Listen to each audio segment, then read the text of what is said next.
Consider a rigid body in pure rotational motion about a fixed axis.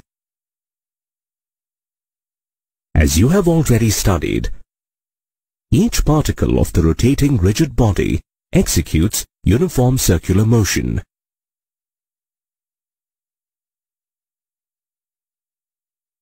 The center of the circular path is on the axis of rotation, and the plane of the circle is perpendicular to the axis of rotation.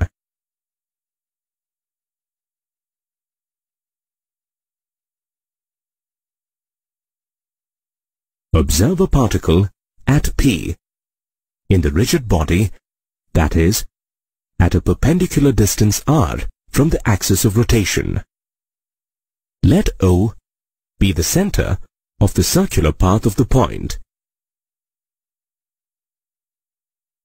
While the rigid body is in rotational motion, if the position of the particle is changed from P to Q during a small interval of time, delta t, then the angle POQ is called the angular displacement.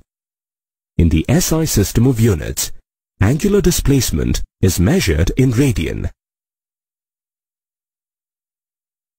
In fact, when the rigid body is in pure rotational motion, the angular displacement of any of its particles is the same and is equal to the angle through which the rigid body is rotated about the axis of rotation.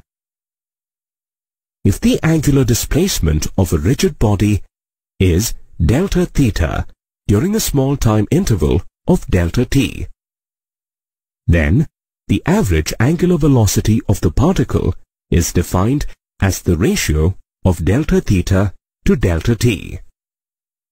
The limit of this ratio as delta t tends to 0 is called instantaneous angular velocity and is represented by omega. Angular velocity omega is defined as the rate of angular displacement and is measured in radians per second. Note that the angular velocity is a vector quantity.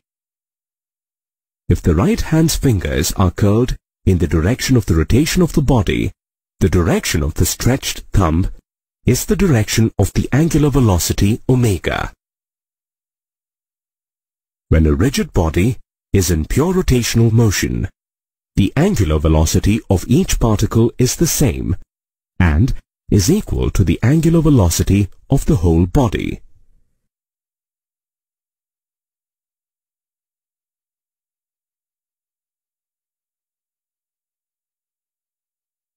If the angular velocity of a rigid body changes with time, it is said to be moving with angular acceleration. The rate of change of angular velocity is defined as angular acceleration, alpha. Alpha is equal to d omega by dt. In the SI system, it is measured in radians per second squared. This is also a vector quantity and its direction is along the vector d omega, which represents the change in angular velocity.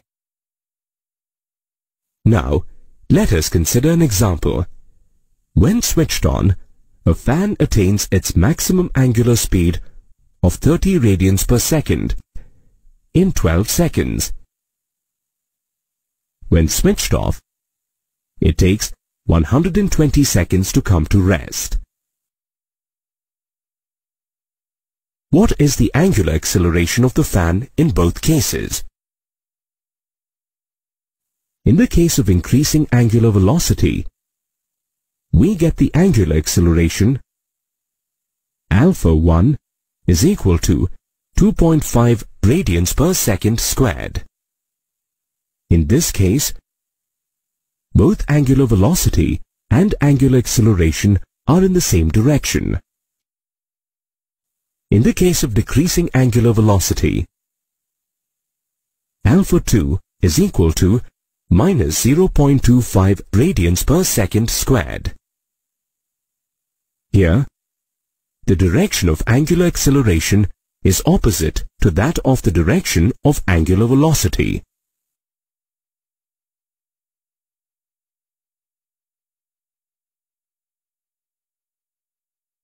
For a better understanding, let us compare the terms related to translational motion and rotational motion.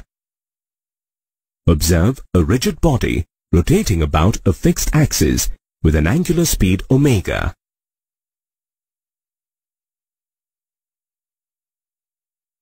Let v be the linear speed of a particle p, that is, at a perpendicular distance r from the axis of rotation.